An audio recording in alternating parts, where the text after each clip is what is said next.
দেখুন এটা দেখার মতো কিছু না বাবা। কিসের দোকান ছিল আপনার ছেলে? এই যে বাটার দোকান। বাটার দোকান। কি কেমন ক্ষয়ক্ষতি, কি করবেন আপনার? এই যে ক্ষয়ক্ষতি সব তো শেষ। সবই তো শেষ। কি করবো, এই যে ছেলে একটু করে খুঁটা খাইতো, সংসার চলতো।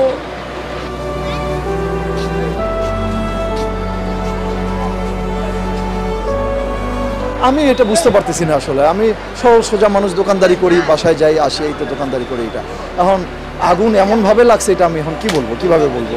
এত বড় ক্ষয়ক্ষতি কখনো হয় না, এই প্রথম দেখলাম এটা এই মার্কেটে। আমরা তো 25 বছর যাবত এইখানে। এই তো দেখেন, এই তো সব তো পুরা সারখার হয়ে গেছে। সারা জীবনের সঞ্চয় এটাই আমার। কত 1.5-2 কোটি টাকার মতো ক্ষতি হয়ে গেল। কি করব, কোনো উপায় নাই, এটা ছাড়া উপায় নাই। এটাই আজকে 23 বছর ধরে এই ব্যবসায় জড়িত, এটাই সম্বল ছিল। আমি রাত 3টার সময় খবর পেয়েছি, 3টার সময় একসাথে দেখি তো আগুন জ্বলতেছে। কিছুই বের করা সম্ভব নেই। যে আমার দোকানে দেখেন আপনি, কিসের দোকান ছিল? জুতার দোকান। এই দোকান কবে কমপ্লিট হবে, কবে আমি আবার ব্যবসা নতুন করে শুরু করতে পারবো, আমাকে মূলধন কে দিবে, আমি নতুন কিভাবে শুরু করবো, আমি টাকা পাবো কোথায়, এটা নিয়েই চিন্তায় আছি। এখন আমি কি করে খাবো, আগামী আমি কি করবো, আমি তো অন্য কিছু জানিও না।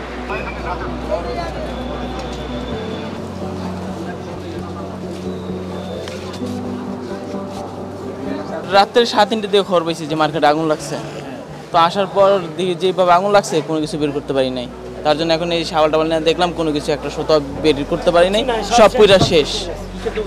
রেডিমেড। আমাদের দোকান সব শেষ হয়ে গেছে। প্রায় 90-1 কোটি টাকার মতো মাল ছিল। 90 লক্ষ থেকে 1 কোটি টাকার মতো মাল 3:30 বাজে এসে দেখি সব পুরা সব শেষ। কিছু বের করতে পারিনি। আমাদের এই দোকানের পরের দোকান, 1 টাকার মাল বের করতে পারিনি। ক্যাশ ছিল 2 দোকানে প্রায় 1.5 লক্ষ টাকা, এটাও শেষ হয়ে গেছে। সব শেষ, একদম ছাই হয়ে গেছে। কি একটা সুতা যদি বের করতে পারেন, কিচ্ছু নাই। 600 কর্মচারী আছে এই লাইনের মধ্যে, না হলে আপনার 186টা মহাজন আছে, সবাই অসহায়। এখন যদি সরকার কিছু করে, আমাদের সব রাস্তা পড়ে গেছে ভাই, এছাড়া আর কিছু না। আমি 4টা বাজে খবর পাইছি, তারপরে আমি রওনা দিছি এখান থেকে, নারায়ণগঞ্জ থেকে। আস্তে আস্তে 5টা বাজে আর কি, ঠিক আছে। আমাদের এইখানে মনে করেন যে আপনার আগুন লাগছিল, সাইনবোর্ডগুলো পুড়ে গেছে আর কি। পরে আমার দুলাভাই ছিল ফায়ার সার্ভিসের পরিবারে আসাতে, ওনাদেরকে বলছে যে এখানে পানি দেন আগে, এখানে পানি দিলে আপনার আগুনটা আপাতত এখানটা নিভে যাবে। পানি দেওয়ার কারণে মনে করেন যে আল্লাহর রহমতে আমাদের দোকানটা কিছুটা সেভ হয়েছে আর কি কম ভাই, যা শেষ কর কিছুই নাই, কিছুই ভাই করতে হয় না, ছাই হয়ে গেছে। কি কম কিছু করার নাই। ষড়যন্ত্র, এটা মার্কেট কমিটিরা ভালো বুঝে, এটা তো ষড়যন্ত্র নিচ্ছে।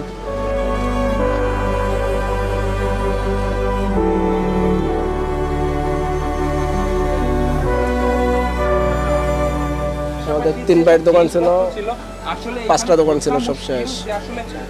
কোনো মালও আমরা বের করতে পারি না। তো রাতে কি করবো, আর শুনে আস্তে আস্তে দেখে অবস্থা খারাপ। আমাদের কাপড়ের দোকান ছিল, রেডিমেড গার্মেন্টস। আল্লাহ স্যার আর কি বলবো। আর আমাদের প্রায় 4 কোটির উপরে ইনভেস্ট ছিল এই মার্কেটে। আমাদের নিজস্ব দোকান কেনা ছিল, তো সব মিলে আর কি দোকান ভ্যালু প্রোডাক্ট হিসাব করলে 4 কোটির উপরে।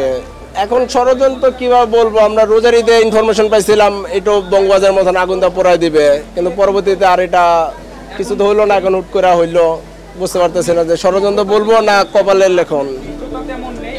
আমরা খবর পাইছি আপনার 3:50 খবর পাইছি, আইসা দেখি আগুন ধরে গেছে, বুঝছেন।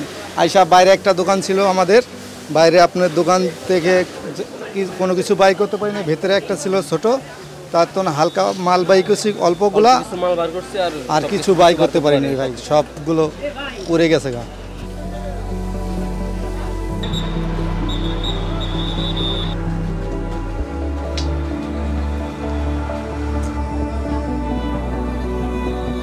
ভিতরে কাপড়ের দোকানে পুরা শেষ, কিছুই বাইর করা যায় না। ক্ষয়ক্ষতি পুরা দোকানের মাল সব পুড়ে গেছে। ক্ষয়ক্ষতি তো অবশ্যই 15 থেকে 20 লাখ টাকার মাল ছিল, পুরো দোকান পুড়ে গেছে। আমি 3:20-এর দিকে খবর পাইছি। খবর পাইয়া দেখি যে একবারে অর্ধেক পর্যন্ত চলে আসছে। পরে আর কিছু বাইর করার সুযোগ পাই না। ভিতর তো ঢুকা যাচ্ছে না, ধোয়ার কারণে ভিতর ঢুকাই যাচ্ছে না। সামনের দিকে এটা তো বলতে পারি না, এখন তো মাথায় কিছুই কাজ করতেছে না।